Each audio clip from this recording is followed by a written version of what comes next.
Hello, my name is Messare. I'm here today with Sensei James Long.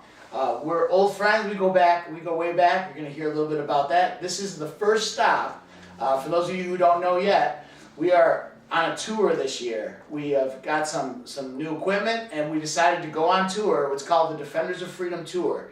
And what we're going to be doing is we're going to be talking to martial arts experts. We're going to be talking to tactical experts, firearms training experts, all different types of people, military, combat veterans, people who have served in the military or in law enforcement, people who are defending freedom. So we're going to talk to a lot of different people. We're also going to be releasing, this is kind of a pre-release video about upcoming video we're going to be releasing for Sensei Long, which will be available for sale through privatelawenforcement.com. So we're just going to start. I'm going to just give Sensei Long a chance to talk a little bit about himself and how did you start in the martial arts? Well, basically, I never was a fighter. When I grew up in the projects, you have to defend yourself. So basically, I started teaching myself when I was in 5th grade. Started reading books, and then I went to a couple of schools, as a departmental school, as a matter of fact. There was a guy by the name of Sergeant Keith. I was in the 7th grade, and I started from there. Nice. So, how long? That's a long time. How long you been doing the martial arts for? Approximately how long you? 4.5 decades. 4.5 decades. That is a long time. So that's like grandmaster level. I mean, if you train martial arts, it takes years to get a black belt, but then he's been doing it years and years after that. Well, basically, in most styles, that when I grew up, it took you like 6, 7, 8 years, or longer. It took me about 8 years. Yeah. To tell you the truth, some people they get black belts in a year. Right. You know that, right? Things have changed a little bit. You know that, right? Yeah, in America, sometimes it's tricky. Right. In fact, you can be an instructor after one training sometimes if you have the right experience, which has its pros and its cons. It has its cons. Yeah, definitely. So tell me, what styles have you studied? When I first started, I was doing like Masayamas, Shikankai. Then I did my traditional was Wadaru. Okay, is a cousin or close like Japanese Shotokan. Did a little bit of Ishinryu. A lot of Taekwondo and Simdo Mudokan. Mudokan is a cousin of Taekwondo. I taught for the United States Army, Fort Myers, New Jersey, with that. Nice. So, what do you think is important for somebody watching this video? Why is it important to study martial arts? What does it do for you? Okay, for myself, basically, keeps me calm. Gives me a lot more confidence in myself. I specialize I didn't tell these people, but I specialize in kids. I deal with children. I keeps them focused. If they have ADD, ADHD, whatever, we deal with that also. Okay. It's a confidence builder. I'm not a fighter like I tell people. When I don't teach people how to fight, I teach people how to defend themselves. Because this is our motto. When you come out of your mother's womb, you're kicking and screaming. You're fighting for air, so you're already a fighter. Everybody's already a fighter. That's right. I got it. That's great. So you specialize in children. So do you have a lot of parents that are like drop their kids off to you and like, here, you need to fix them. You need to make them into good kids at home. What do you say to that? They don't really say it that way. Yeah. It's brought to me that way. Yeah. But what I do, I have the parent to sit there with that child to see their development in the time in which I have them. Yeah. I have taught children with ADD, ADHD, what they might call them hyper children. A lot of these children are just regular children. Now they just put a label on them. Right. And don't want them to run around or whatever and be a child. So basically, they don't ask me to fix them. They just want me to help them. That's good. Right. So there's a difference.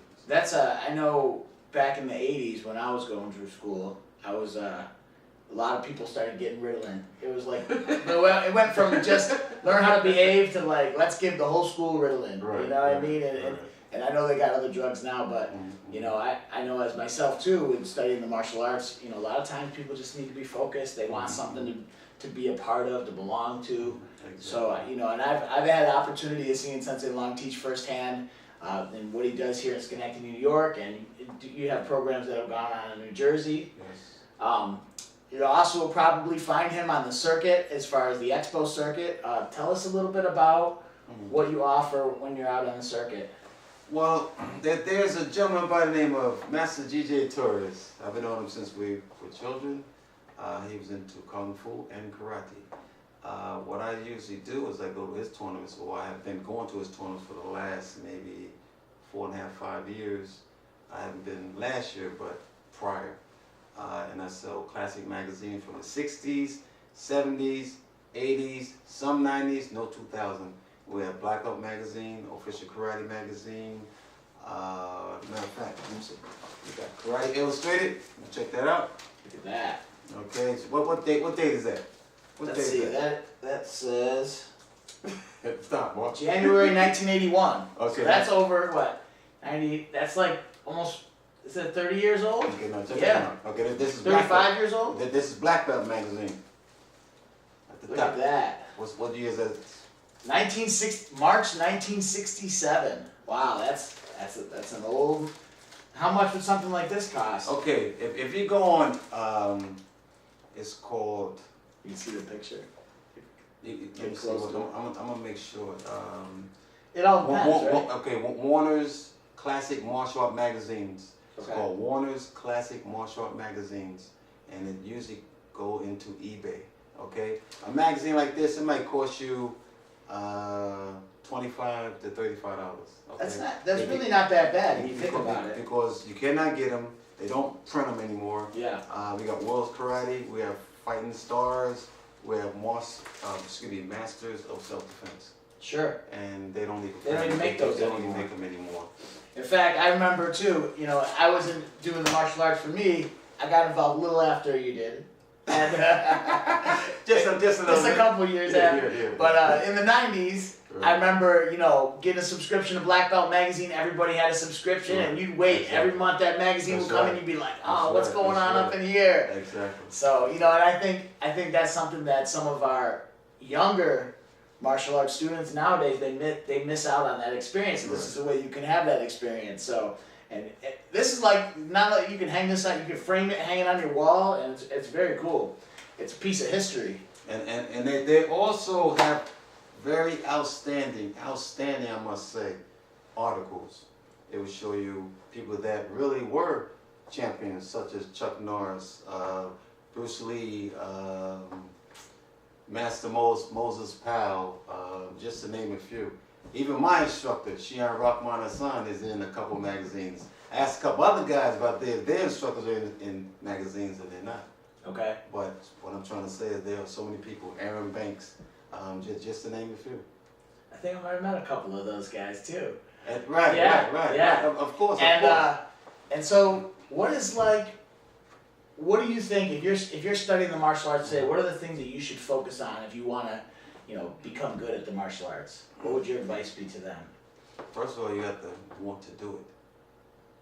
Some parents bring their children to me and they really don't want to do it. Mm. So I would maybe say if they don't want to do it, don't push them to do it. Mm-hmm. So if you really want to do it yourself, you have to convince yourself. It's almost like they say, like you eat, drink, and sleep it. So you just got to keep on doing it. And I just read something today, point of fact,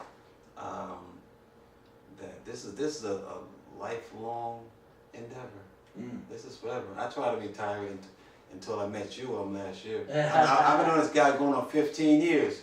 15 years, 2002. Yeah. So what I'm trying to say is I tried to retire, but Mark said, Sensei, Mom, would you do a youth program for me? I said, sure. You know what I mean? Because we are brothers. Yeah. Yeah, we go way back. In fact, when APLEA was first formed, you know, APLEA, American Private Law Enforcement, you kind of see up here in the APLEA Rangers, that's a new program we're doing, but Yes.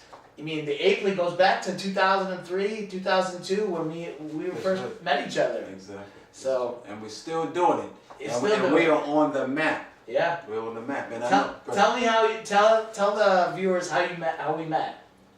Oh, that's kind of funny. It was on State Street, 515 State Street, and I saw this gentleman there. This was Mark, and I think he had a kung fu uniform. But he had this large karate sign in the foreground, right background. Beautiful sign. It was a beautiful sign, couple $1,000 sign. And I said, so you teach kung fu, but why do you have a karate sign? He said, well, I'm looking for a karate instructor. I said, well, here I am. That's right. I said, here I am. And it'd be like that. So we had a couple. My kung fu teacher hated that sign. I know. It was a beautiful sign. Yeah, and that sign would be worth like, I'm serious, like $10,000. Yeah, no, it's true. No, I'm serious. Because it was custom letters and karate. It was really cool. So yeah, we actually made the news back then. We did a kickathon. We did a kickathon. What was that? I think it was like 2003. We got an article on the wall over there. That's when your son, he was 4 years old. Yep. He was 4. Now he's what? 18. Now he's 18. Look at that. Yeah. Look at that. You know. So and he was in the kickathon. We had about what, 20 people there.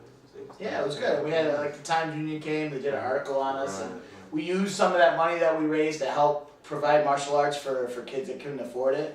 And it was definitely a good time. It was definitely a good time. What do you think has changed from when you did martial arts back then to right now? What is different?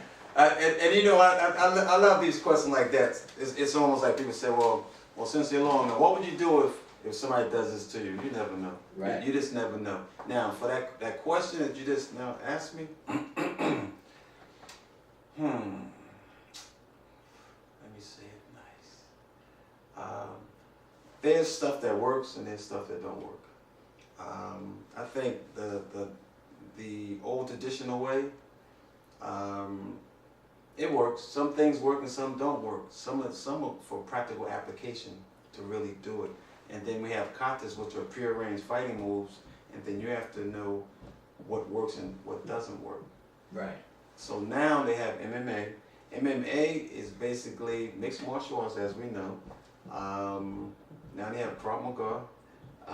That's close and real close and what they say, close and whatever. What's your mind? Close and personal. Yeah, right, exactly. And it's very effective.